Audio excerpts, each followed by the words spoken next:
ఏపీలో మంత్రివర్గ విస్తరణకు ముహూర్తం దగ్గర పడుతోంది.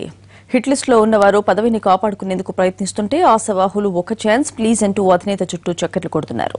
పదవిని ఆశిస్తున్న వారి జాబితా చాంతాడంతా ఉండడంతో బాబు ముందు చాలా సవాళ్లే ఉన్నాయి.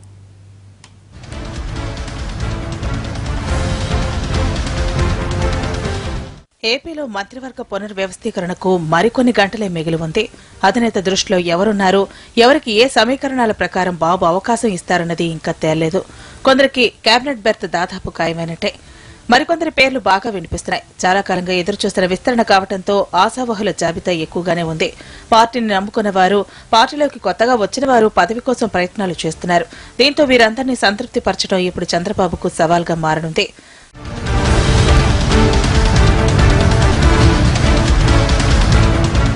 శ్రీకాకుళం జిల్లాలో అచ్చెన్నాయుడు, కళా వెంకట్రావుల మధ్య అంతగా సఖ్యత లేదని చెబుతున్నారు. అయితే వీరు సర్దుకుపోయే అవకాశాలే ఉన్నాయి. ఇక విజయనగరం జిల్లాలో వైసీపీ నుంచి వచ్చిన సుజయకృష్ణ రంగారావుకు పదవి దాదాపు ఖాయమని చెబుతున్నారు. దీన్ని కొందరు జిల్లా ఎమ్మెల్యేలు తీవ్రంగా వ్యతిరేకిస్తున్నారు. చంద్రబాబును కలిసి తమ అభ్యంతరాలు వ్యక్తం చేశారు. అయితే దీనిపై ఆయన నుంచి ఎలాంటి హామీ రాలేదని తెలుస్తోంది.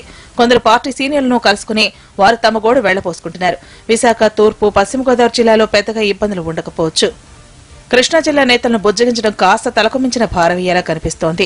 జలీల్ ఖాన్ పదవిని ఆశిస్తున్నారు. ఇప్పటికీ ఆయనకు అవకాశం లేనట్లేనని చెబుతున్నారు.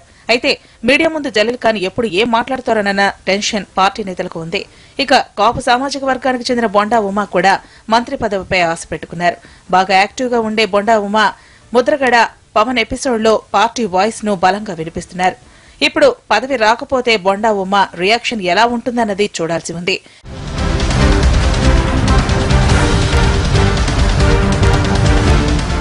ఇక అన్నిటికన్నా పెద్ద సమస్య కడప జిల్లా నేతల మధ్య సయోధ్య కుదర్చడం.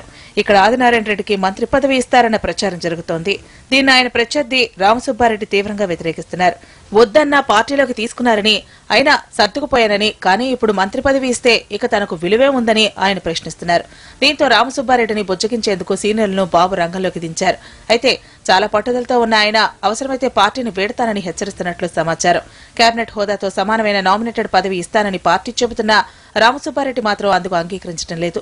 కొందరు కడప జిల్లా టీడీపీ నేతలు కూడా ఆదినారాయణ రెడ్డికి పదవిని వ్యతిరేకిస్తున్నారు. తరచూ పార్టీలు మారే ఆదినారాయణ రెడ్డిని నమ్మే పరిస్థితి లేదంటున్నారు. నిబద్ధతతో పనిచేసే రామసుబ్బారెడ్డి లాంటి వారిని కోల్పోవడం పార్టీకి చేదంటున్నారు. దీనివల్ల టార్గెట్ కడప అనే లక్ష్యానికి టీడీపీ దూరం అవుతుందంటున్నారు.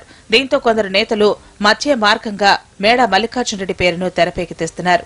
దీనికి రామసుబ్బారెడ్డి కూడా అంగీకరించినట్లు తెలుస్తోంది. మరి చంద్రబాబు ఈ పంచాయతీని ఏం చేస్తారన్నది చూడాలి.